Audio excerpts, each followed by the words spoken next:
Снежната кралица. Втора част.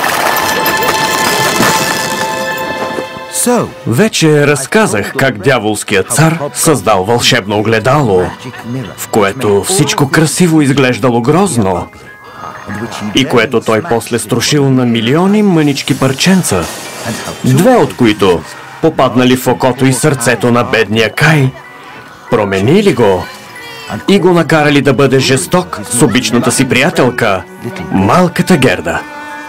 Тогава се появила снежната кралица и го отвела в ледения си дворец. Разказах ви и как Герда тръгнала да търси Кай и заспала в една виелица. А сега ще ви разкажа какво се случило по-нататък. Събуди се, момиченце! Не можеш да спиш тук! Ще измръзнеш до смърт! Кой си ти? И аз бих те попитал същото. Защото тук не е място за малки момиченца. Нито им е сезонът. Герда разказала на Гарвана историята си. Край реката. Изгубих се. Не можех да открия пътя, а после избягах. Казваш умно момче с дълга черна коса. Може и да го познавам, но той може да не иска да знае за теб. Поне откакто се ожени за принцесата. Той живее с принцеса? Но как така? Моля те, разкажи ми всичко веднага. Добре. Но нека се махнем от тук и подирим под слон, преди и двамата да се превърнем в ледени висулки. И така Гарванът на свой ред разказал на Герда история. Виждаш ли, нашата принцеса е толкова умна, че обикновенно е прочела всички вестници преди закуска. По 2 пъти. Не, че има чак толкова новини в тях. Предимно клюки за нея.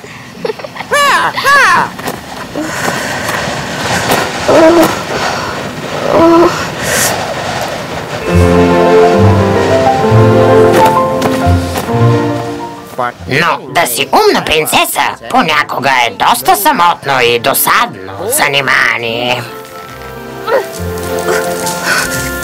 И така, един ден тя обяви конкурс, за да си намери съпруг. Някого, с когото да може да разговаря. Но също и да изглежда добре. Очевидно. Заизреждали се младежи с всякакъв произход. Но винаги било едно и също. Никой не знаел какво да каже и как да се държи. Всички се страхували да не изглеждат глупави пред нея. Разбираш ли, малка Герда? Знам, че всичко това е истина, защото годеницата ми е опитомена и лети свободно из двореца на принцесата. Ето го и него. Там, долу. Ами момчето, което може би е Кай? Тък му щях да стигна и до него. Насам, насам. Накрая се появил един приятен млад мъж и казал, че отдавна бил любопитен и искал да се запознае с толкова умна принцеса. Но не било възможно да се ожени за нея. О, не! защото едва се познавали. И принцесата се разсмяла. Този звук отдавна не бил чуван в двореца.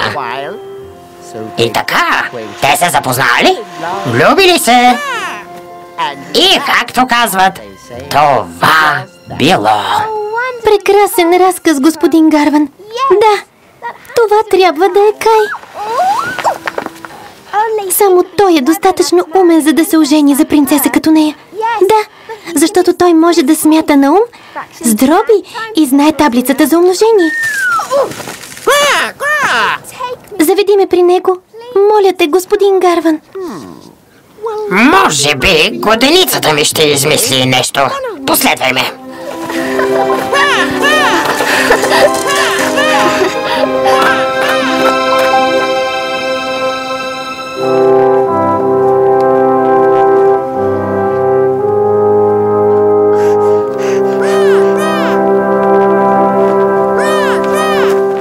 Добри новини, Герда.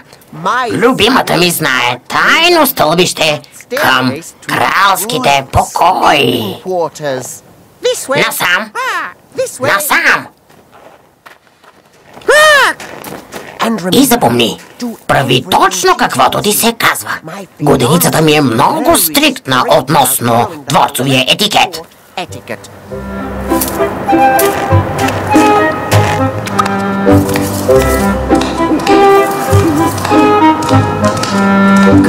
Герда, годеницата ми, леди Марджори Доу, дъщеря на прочутия лорд Жак Дьодо. Добре, да, добре. Расъл се изказа много ласкаво за вас, госпожице. Историята ви ме трогна. Вземете лампата, аз ще ви водя. Но помнете, спазвайте формалностите. В никакъв случай не заговаряйте първа принца или принцесата. И трябва винаги да ги наричате Ваше Височество. Кралските покои.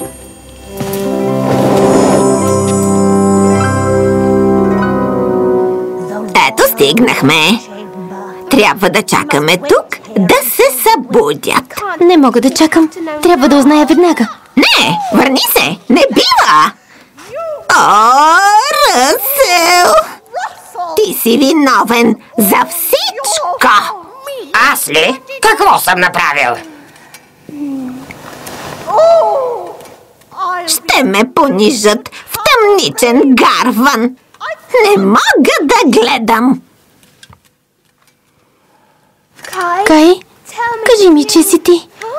Скъпа? Чакай, коя си ти? Какво става тук? Не е той. О, това е твърде много! Скъпи, какво има? А коя е тя? Не знам. Събудих се и тя беше тук, а после припадна. Пред очите ми. Олеле! Сега загазих!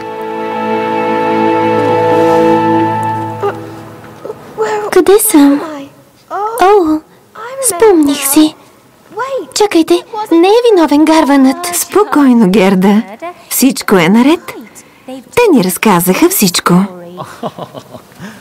Всъщност, ги наградихме, задето са били толкова мили с теб. Тяхно величество ме направиха лорд.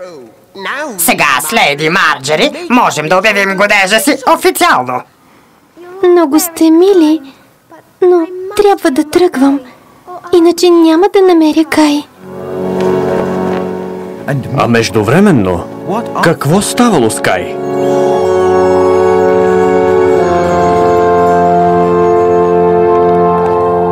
Но тук има милиони парченца лед. Тази мозайка ще ни отнеме цяла вечност. Да, малки Кай. Точно това е проклятието, което тегне над мен. Ще отнеме цяла вечност да подредиш мозайката. Цяла вечност, за да развалиш магията. Затова трябва да те съдържа тук. Умни ми малък Кай. Ако някой може да подреди мозайката и развали магията, това си ти. Направи го и ще те освободя. Не съм сигурен, че искам да ме освободите, Ваше Величество. Много добре. Какво ще кажеш за нови кънки? С Богом, Герда! И на добър час! Благодаря ви за всичко. За всичко. На добър час! С Богом! Особено на вас, лорд и лейди Гарвани. Благодаря ви.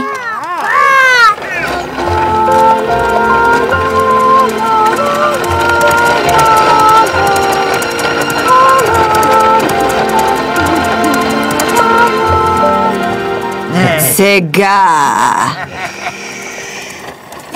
Готови! Парите или живота? Давайте всичко! О, не!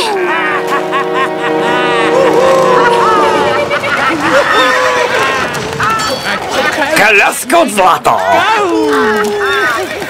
Пълна с храна и пари! Какво да правим с нея, шефе? Пуснете ме! Да я накараме да ни сервира! А защо не я сервираме ние? За вечеря!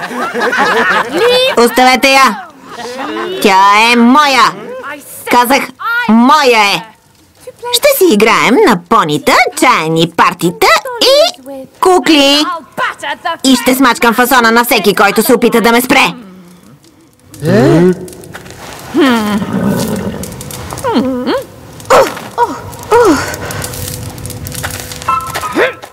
Какви са днешните деца, а?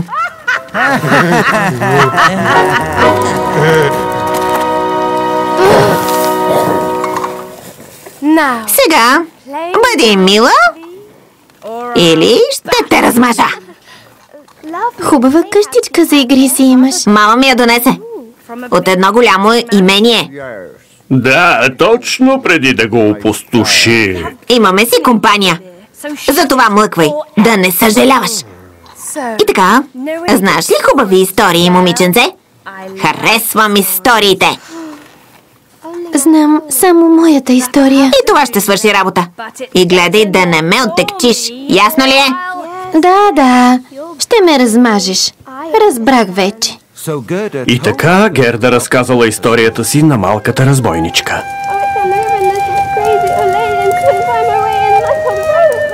И тогава избягах. Има едно нещо, което не разбирам. Защо си изминала толкова път за някого, който е бил толкова лош с теб? Истинските приятели са завинаги. Той просто не беше на себе си. Трябва да разбера къде е и какво му се е случило. Пък я съм сигурна, че е бил лош не по своя вина. О, Герда! Или си най-храброто момиче, което познавам, или си най-глупавото. Но се възхищавам на духа ти. Северен Елен, да й помогнем. Някакви идеи? Ами, съжалявам, че го казвам, Герда. Бяла шейна, бели коне. Струва ми се, че приятелят ти е бил отвлечен от кралицата на снега. Снежната кралица е отвлякла Кай. Значи е истинска. Знаеш ли къде мога да я намеря? Разбира се. Аз съм Северен Елен. Имаме 48 названия за различни видове сняг. Водим ескимосите с цели 24. Северният полюс. Трябва да знаем как свършва историята на Герда. Ще я отведеш в двореца на Снежната кралица, за да спаси приятеля си. О, благодаря ти. Нали аз ще свърша цялата работа? Къде е моята прегръдка? Благодаря ти отново. Тръгвай сега. Намери приятеля си и довърши историята.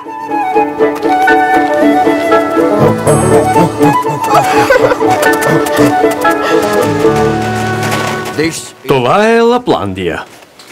Да се отбием, да попитаме за пътя. Мислих, че ти знаеш пътя.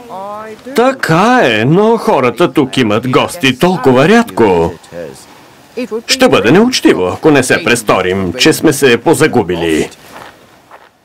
Пази си рогата.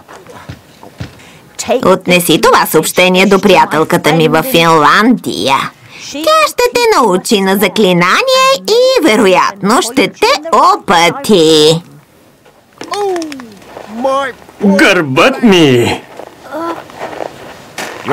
Напомни ми повече да не питам там за пътя.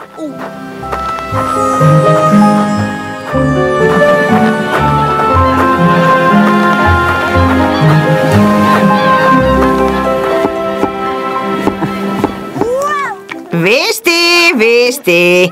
Гости, колко прекрасно! Опасявам се, че няма врата. Дано не възразявате да се спуснете през комина. Значи, искате да научите заклинание, така ли? Срещу снежната кралица ще ви трябва нещо повече. Не виждаш ли, малка Герда, стигнала си толкова далеч? И само любовта ти дава кураж и посока. Не ти трябва нищо по-силно. Виж, това ще ти напомня колко си смела. Това вълшебно ли е? Не, остана от един фойерверк. Така, понякога и най-малките и нищожни неща могат да означават много повече, отколкото ни се е струвало възможно. Градините на Снежната кралица започват на 3 километра от тук, помни. Остави Герда, където ти казах, и чакай там. Тя трябва да се справи сама.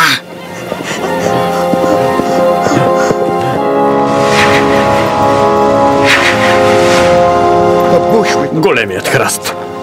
Точно както каза финландката. На добър час, Герда. Благодаря ти, Северен Елен. Идвам, Кай.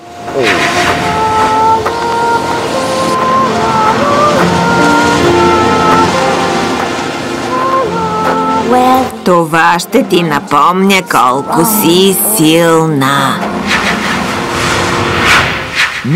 Междувременно в двореца...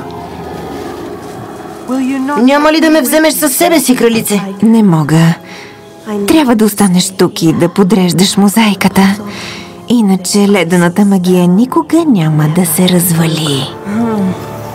Но ти сама каза, че подреждането й ще отнеме цяла вечност. Тогава най-добре да се залавиш за работа, нали?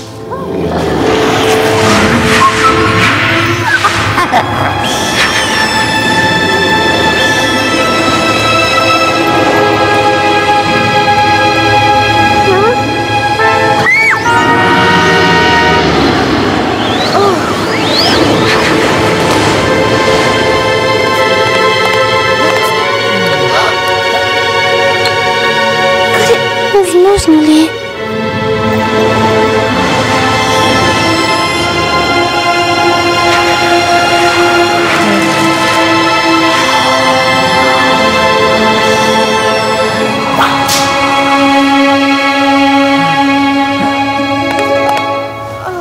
Окей.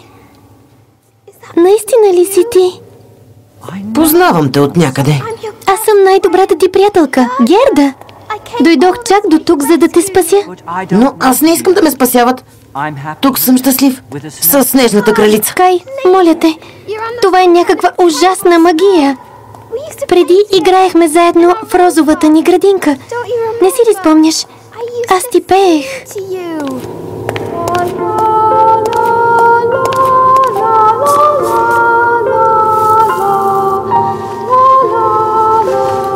Тази песен ми е позната. Силата на любовта на Герда към Кай стопила леденото парченце в сърцето му. А топлината на песента й превърнала парченцето в окото му в сълза. Герда? Ти ли си? Наистина си ти. Благодаря, че си дошла чак до тук заради мен. Нали за това са приятелите? Как успя? Това е много дълга история, Кай. Но вече свърши, слава Богу. Нищо не е свършило, докато аз не кажа, дете. Усетих, че нещо не е наред. И така, коя е тази? Това е Герда, най-добрата ми приятелка. Дошла е чак до тук да ме търси. Опасявам се, че си била път на празно, скъпа. Герда, не дей. Проклето безсърдечно парче лед! Пусни Кай да си върви! Няма да си тръгна без него! Разбрали? Герда, не! Аз казвам кой остава и кой си тръгва, момиче. А той ще остане да довърши мозайката. Но ти ще трябва да си тръгнеш. Пуснете я, Ваше Величество! Оставете я! Моля ви! Ще го направя, Кай, но не тук, а навън. Ако има късмет, виелицата скоро ще отихне. Не! Тя е мой приятел! Това беше много грубо, Кай. А сега ми я доведи.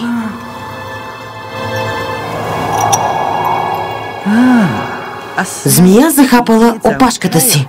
Казах, доведи ми я. Но това е символът на вечността. Да! Разбира се! Кай, какво правиш? Ето това е! Много добре, щом няма да ми обръщаш внимание. Чакайте, Ваше Величество! Това е отговорът, който търсите. Какво беше проклятието? Ще е нужна цяла вечност, за да подредиш мозайката. Но не вечност в смисъл за винаги, а символът на вечността. Това е загадка. Игра на думи. Парченцата лед били толкова доволни, че Кай решил загадката, че станали и започнали сами да се подреждат. Умният ми малък Кай. И така, довършете символа на вечността, Ваше Величество, и магията ще бъде развалена.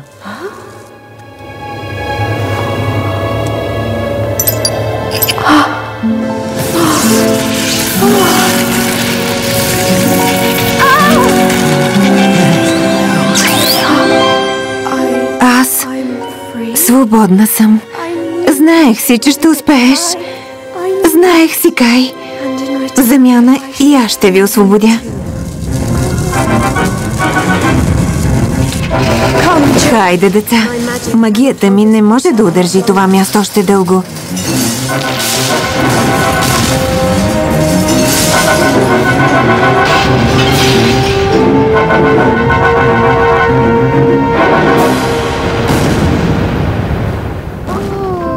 Сега трябва да вървя.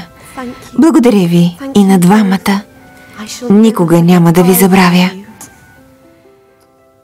Скъпи мой умен малък Кай, дължа ти един нов чифт кънки.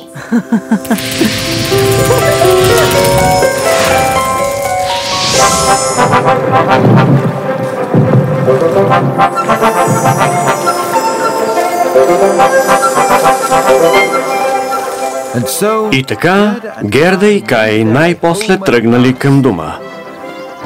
А по пътя се отбили да благодарят на всички, които им помогнали.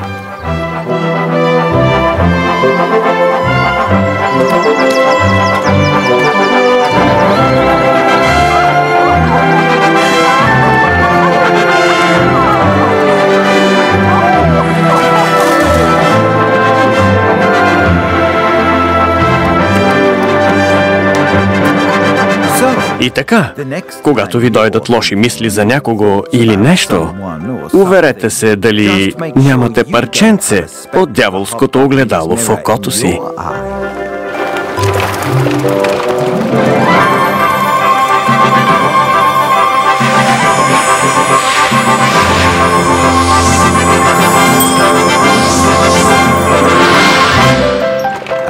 И това е истинска история.